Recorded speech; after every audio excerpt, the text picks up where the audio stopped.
वही रहेगा ना, सब स्टाफ भी चलेगा, पूरा का पूरा स्टाफ ट्रांसफर हो गया। तो आप सोचो कि ये क्या स्थिति होगी। बावजूद उसके एर्नाकुलम रीजन जहाँ कई स्कूल खाली हो गए थे, वो अपनी पोजीशन पे पहले भी टॉप पे था रिजल्ट में, अभी भी टॉप पे है और कई सालों से टॉप पे रहेगा। तो ये सब अब प्रिंसिपल क्या बोले,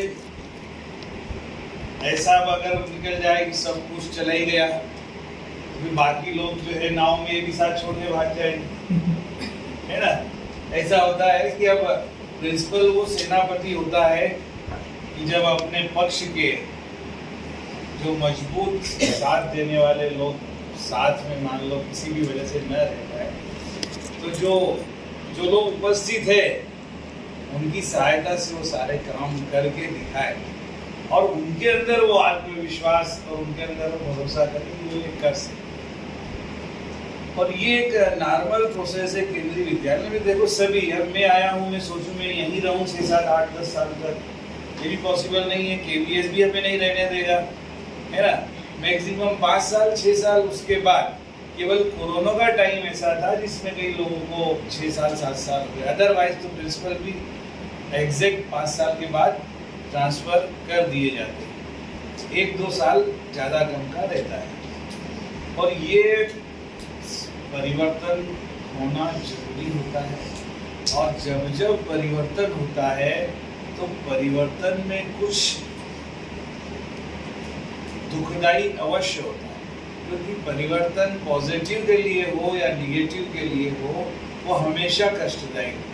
हमारे अच्छे के लिए परिवर्तन होता है तो भी कष्टदायी होता है। एक बच्चा जब नीट में सिलेक्ट होके और जेई में सिलेक्ट होके जब जिस दिन कॉलेज जा रहा है, टॉप करके वहाँ एडमिशन ले रहा है, उस दिन उसका परिवार रो रहा होता है, क्योंकि वो विदाई का क्षण ही ऐसा होता है। कोई बेटा आईएएस बनता है, जिस दिन वो घर से जाता है आईएएस का, वो तो सबसे खुशी का समय है।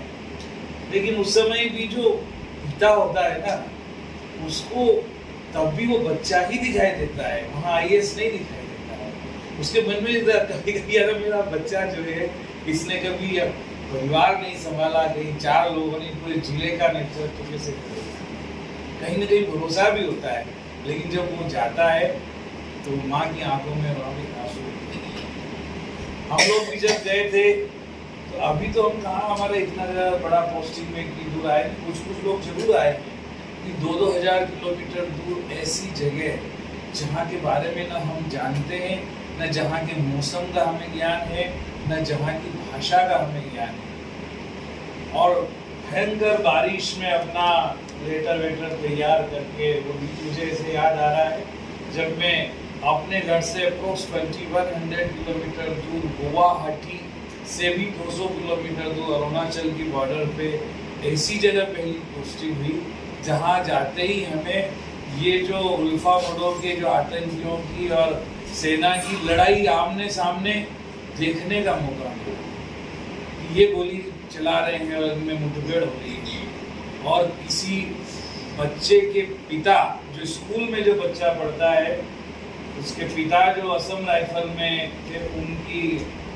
आतंकवादियों की या उन लोगों की गोलियों से डेथ हो। उस बच्चे के भाव क्या होंगे, ऐसा अपनी ही क्लास में ऐसे बच्चे को भी देखा, और अपनी ही क्लास में ऐसे बच्चे को भी देखा। इससे पूछा तुम क्या करोगे, तो बोलता था मैं उल्फा में जाऊंगा, मैं करूँगा। ये वहाँ थे।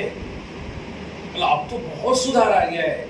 उस समय में हमने ये भी देखा कि बिहारी और असमियों के 2002 में जब दंगे हुए थे, तो वहाँ जो भी हिंदी बोलता था उसको बिहारी समझ कर किया जाता था। उस समय हिंदी भाषा